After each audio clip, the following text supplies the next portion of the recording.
गृह मंत्री अमित शाह असम पहुंचे हुए हैं और असम से लगातार राहुल गांधी पर निशाना साधते हुए अमित शाह नजर आ रहे हैं। यानी कि असम में जब जनसभा को संबोधित भी कर रहे हैं अमित शाह, तो आप देखेंगे बार बार कांग्रेस का नाम, कांग्रेस का सुपड़ा साफ, इस तरीके के शब्दों का इस्तेमाल करते हुए अमित शाह नजर आ रहे हैं। वहीं दूसरी तरफ जिस तरीके से राहुल गांधी की वोटर अधिकार यात्रा के एक मंच से कैसे नरेंद्र मोदी की मां के बारे में अपशब्द कहे गए, वो एक बड़ा मुद्दा बन चुका है। वो मुद्दा वैसे ही इतना गर्मा चुका है, उसको लेकर अलग अमित शाह जो है राहुल गांधी पर निशाना साधते हुए नजर आ रहे हैं। पर सबसे मुख्य चीज मैं आपको वीडियो क्लिप एक दिखाती हूँ। साथ बोलिए, भारत माता की। क्यों भाई कांग्रेस का सुपड़ा साफ कर आए हो? आवाज ऐसी क्यों है? ये देखिएगा दोस्तों, कैसे इस वीडियो क्लिप में साफ पता लग रहा है कि अमित शाह को सुनने के लिए कितनी उत्साहित नजर आ रही है जनता। आप खुद देख लीजिए कितना जोश है कि अमित शाह को भी दोबारा कहना पड़ गया कि भाई थोड़ी सी आवाज ऊंची कर बोलिए। और जो भाषण दे रहे, भाषण भी पूरे तरीके से फ्लॉप नजर आ रहा है अमित शाह का, जो उन्होंने असम में दिया है। क्योंकि बार बार कांग्रेस की बात, और जब कांग्रेस की बात ही करते हैं तो आप देखेंगे शांत जनता, कोई हंगामा नहीं, कोई नारेबाजी नहीं। अक्सर क्या होता है जब विपक्ष के बारे में कोई निशाना साध दे या राहुल गांधी सत्ता पक्ष के बारे में कोई निशाना साध देते हैं तो जोरदार पीछे से शोर सुनाई देता है। आपको इनकी रैली में वो भी सुनाई, अब जो है वो बंद पड़ गया है। अब कोई नारेबाजी इनके लिए नहीं हो रही है। वहीं खुद इनको कहना पड़ रहा है कि भाई थोड़ा सा जोश लाइए अपने अंदर। बार बार कांग्रेस का नाम जो है वो लेते हुए नजर आ रहे हैं।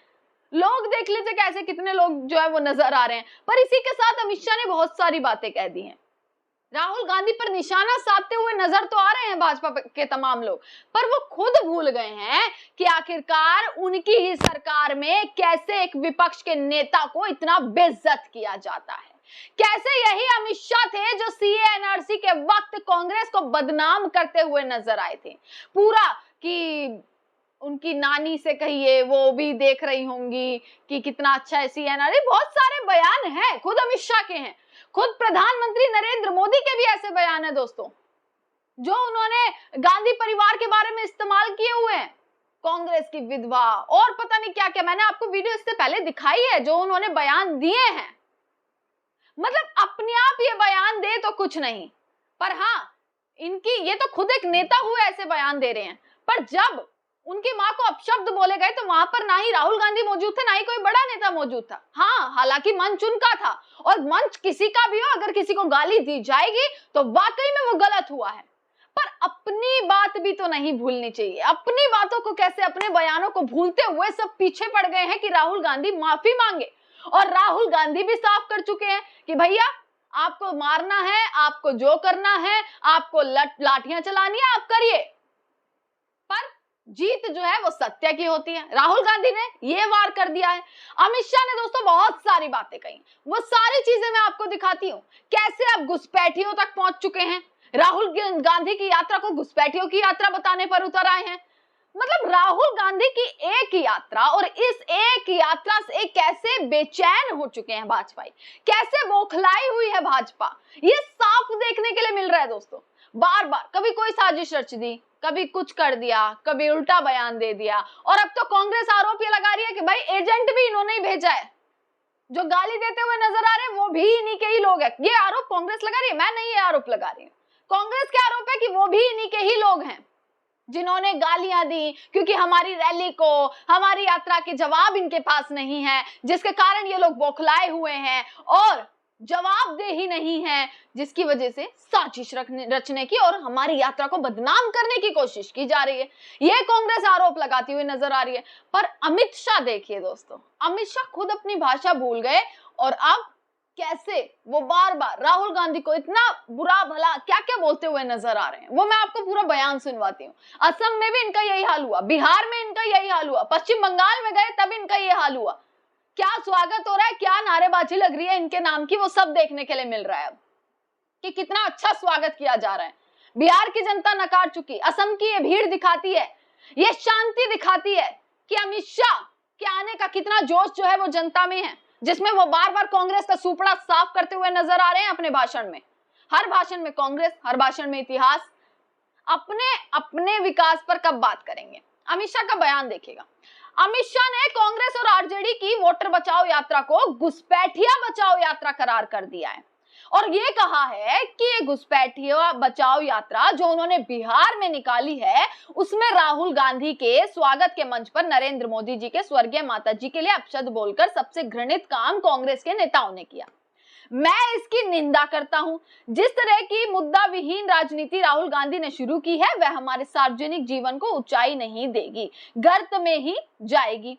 आगे अमित शाह कहते हैं, जो आगे अमित शाह ने ये चीज बोली कि बार बार निशाना साधते हुए राहुल गांधी पर कि राहुल गांधी को माफी मांगनी चाहिए। और ये अमित शाह ने असम में आज ही जनसभा को जब संबोधित कर रहे थे तब उन्होंने ये चीज कही है। असम के गुवाहाटी में एक प्रोग्राम था जिसमें अमित शाह ने बोला कि कांग्रेस और उनके नेता जितनी ज्यादा गाली पीएम मोदी को देंगे, जितनी ज्यादा गाली पीएम नरेंद्र मोदी को देंगे, उतना ज्यादा कमल खिलेगा और उतना ज्यादा बड़ा होगा कमल। ये कहते हुए नजर आए और ये भी बोला साथ में कि जब नरेंद्र मोदी सीएम थे तभी से कांग्रेस के नेता उनके लिए गलत शब्दों का इस्तेमाल करते थे, अपना भूल गए हैं। लेकिन कांग्रेस याद रखे कि जितनी ज्यादा गालियां आप पीएम मोदी को दोगे, कमल का फूल उतना ज्यादा बड़ा होगा। अमित शाह ने कहा कि कांग्रेस ने हर चुनाव में गाली दी और मुंह की खाई। अब वो विजय को झुटलाने के लिए अब घुसपैठिया बचाओ यात्रा निकाल रहे हैं। उन्होंने कहा कि अगर घुसपैठिया मतदाता सूची में घुसकर चुनाव को प्रदूषित करेंगे तो कोई राज्य कैसे सुरक्षित रह सकता है। और इसका जवाब देते हुए भी कांग्रेस पीछे नहीं हटी है दोस्तों, कि जवाबदेही के नाम पर आप जीरो हो। आप इस यात्रा में उठ रहे सवाल, आप इस यात्रा में जनसैलाब देखिए, इस यात्रा में सवाल उठाए जा रहे हैं, उस पर आपका कोई ध्यान नहीं है। पर आपने क्या कहा, आपने सीधा कह दिया घुसपैठिया बचाओ यात्रा है। अगर इतना ठीक है तो आप आइए सामने, आप जवाब दीजिए। जो एक विपक्ष का नेता आवाज लगा रहा है, जो वो आवाज जनता के बीच में जा रही है दोस्तों, जो जनता उस चीज को ग्रहण कर पा रही है कि भाई वोट चोरी हुई है, आपको वोट चोर कहलाया जा रहा है, तो आप सामने आइए, आप उस चीज को क्लियर कीजिए, आप उस चीज पर अपना पक्ष रखिए कि आपका क्या पक्ष है उस चीज पर। आपकी चुप्पी, आपकी जवाबदेही बिल्कुल भी नहीं है, जिससे ये साफ नजर आ रहा है कि कुछ तो गड़बड़ है। अगर उसके बाद ये यात्रा निकाली जा रही है, वोटर अधिकार यात्रा, तो इसमें क्या गलत है जिसको, और क्या इससे वाकई में पूरी भाजपा, गृह मंत्री नरेंद्र मोदी, प्रधानमंत्री, चुनाव आयोग, क्या इतने ज्यादा बौखलाए हुए हैं? क्या ये बौखलाहट इतनी ज्यादा है? और आज तो लाठी डंडे तक चल गए। भाजपा के कार्यकर्ता पटना में स्थित कांग्रेस कार्यालय पहुंचते हैं, वहां पर जाकर लाठियां चलाने लग जाते हैं, ईंट पत्थर फेंकने लग जाते हैं। क्या एक यात्रा से इतनी बौखलाहट है कि आप उसका जवाब नहीं देंगे? पर हाँ, कैसे हिंसा फैलानी है वो जरूर होगा। अपनी टिप्पणी जरूर दीजिएगा दोस्तों, क्या इस मुद्दे पर सोचते हैं। तमाम खबरें आप तक पहुंचाते रहेंगे। देखते रहिएगा सजग भारत। आपका बहुत बहुत शुक्रिया।